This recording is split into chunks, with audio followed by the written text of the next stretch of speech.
Hello friends, जय माता दी, राधे राधे। कैसे हैं आप सब? आई होप कि आप सब स्वस्थ होंगे, मस्त होंगे, बिंदास होंगे। मैं भी बढ़िया हूँ, अच्छी हूँ। आज मैं आप लोगों को एक स्टोरी सुनाने जा रही हूँ जो कि बहुत रोचक स्टोरी है, बहुत अच्छी स्टोरी है और आप लोगों को स्टोरी बहुत अच्छी लगेगी। और अगर स्टोरी आप लोगों को अच्छी लगेगी तो फ्रेंड्स चलते हैं कहानी की तरफ। एक व्यापारी था जिसकी स्थिति बहुत खराब चल रही थी। उसके व्यापार में बहुत नुकसान हो गया था। उसकी स्थिति खराब होने के कारण उसने एक साहूकार से कुछ पैसे ब्याज पर उधार लिए थे। लेकिन समय बीतता गया, व्यापारी की स्थिति और भी बेकार होती गई, जिसके कारण वह साहूकार के पैसे को चुका नहीं पाया। साहूकार हमेशा उससे अपने पैसे लेने के लिए आता था, लेकिन व्यापारी की स्थिति देख के वो चला जाता था। लेकिन एक बार जब साहूकार उससे व्यापारी से पैसे लेने के लिए आया तो उसने देखा कि उसकी बेटी को देखा। तो उसकी बेटी को देखकर वो मोहित हो गया, क्योंकि व्यापारी की बेटी बहुत सुंदर थी। अब उसकी गंदी नज़र उसके व्यापारी की बेटी पे हो गई थी।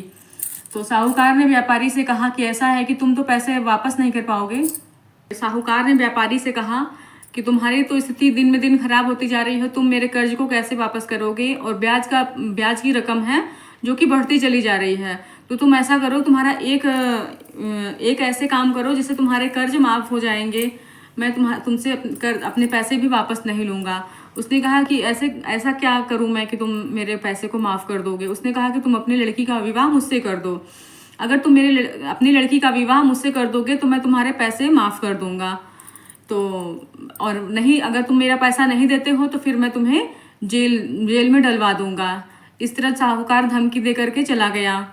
अब व्यापारी बहुत दुखी था। दुखी था। उसने उस दिन खाना वाना भी नहीं खाया। उसका मन बहुत दुखी था। तो व्यापारी की बेटी ने देखा, बोला, पिताजी आप इतने दुखी क्यों हो? आज क्या हो गया? आज आप उदास लग रहे हो। व्यापारी ने कहा, कुछ बात नहीं है बेटा, कोई बात नहीं है। लेकिन बेटी थी तो बेटी बोलने लगी, नहीं पिताजी कोई तो बात है, आज आपने खाना भी नहीं खाया, क्या आपकी तबीयत खराब है? क्या कारण है कि आपने आज खाना भी नहीं खाया? आज आप सुबह से मैं देख रही हूँ कि आज आप उदास उदास की तरह लग रहे हो। आप मुझसे बताओ, मुझसे नहीं बताओगे तो किससे बताओगे? क्योंकि व्यापारी के पास में अब कोई नहीं था। व्यापारी के पास केवल उसकी एक लड़की ही थी। उसकी पत्नी का स्वर्गवास बहुत पहले ही हो गया था और बच्चे में केवल उसके पास एक लड़की ही थी। तो व्यापारी अपनी लड़की को ये बातें बताना नहीं चाहता था, लेकिन लड़की ने पिता से बार बार पूछती ही रही। पिता विवश होकर के अपनी बेटी को ये बात बताते हैं तो बेटी भी पहले तो सोच में पड़ गई, लेकिन अपने परेशान पिता को, गरीब पिता को वह रोज रोज मरते नहीं देखना चाहती थी। इसलिए उसने कहा कि पिताजी आप साहूकार को हाँ कर दो, मैं उसके साथ में शादी कर लूंगी।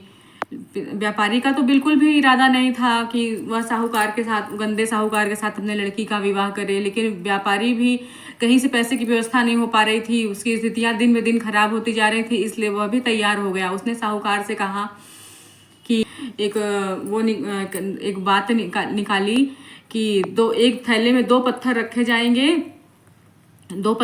जाएंगे, एक काले और एक सफेद। अगर लड़की काले पत्थर उठाती है तो ही साहूकार से लड़की का विवाह होगा, अन्यथा नहीं होगा। और सफेद पत्थर निकालती है तो शादी भी नहीं होगी और पैसा भी माफ कर दिया जाएगा।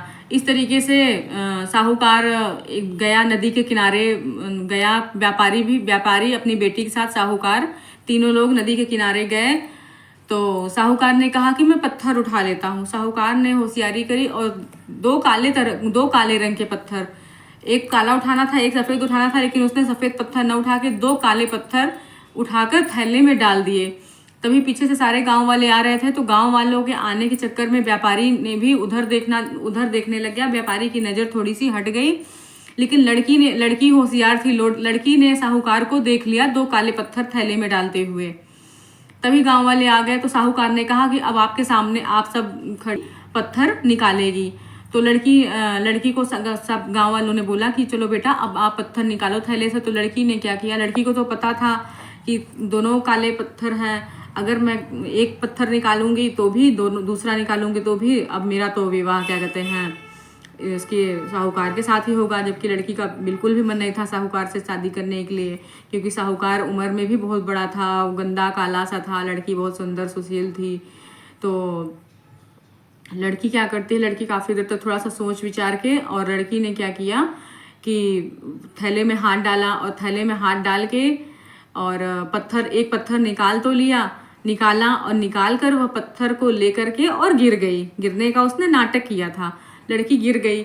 जब लड़की गिर गई तो उसके हाथ में जो पत्थर था वो भी गिर गया, जो कि किसी ने देख नहीं पाया कि लड़की के हाथ में काला पत्थर था या सफ़ेद पत्थर था, क्योंकि नदी के किनारे जहाँ से साहूकार ने पत्थर उठाए थे वहाँ पे बहुत सारे काले और सफ़ेद तरह के पत्थर थे। इस तरह जब पत्थर में पत्थर गिरे तो समझ में नहीं आया कि पत्थर काला था या सफ़ेद था।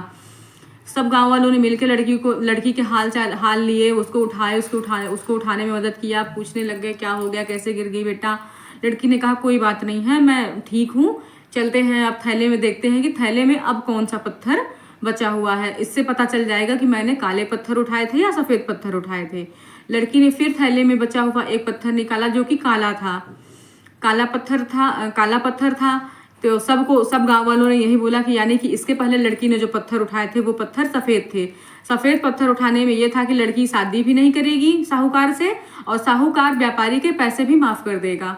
तो इस तरीके से लड़की की होशियारी ने अपने पिता की और अपनी इज्जत बचा ली।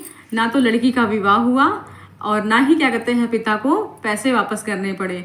लेकिन साहूकार अब सबके सामने अपनी होशियारी को बयान नहीं कर सकता था। साहूकार अपनी होशियारी को लेके अपने घर चला गया। इस तरीके से लड़की ने अपने पिता को बचा लिया। तो आप लोगों को ये कहानी कैसी लगी? कहानी अच्छी लगेगी तो मेरे चैनल को सब्सक्राइब जरूर करिएगा, लाइक करिएगा। धन्यवाद।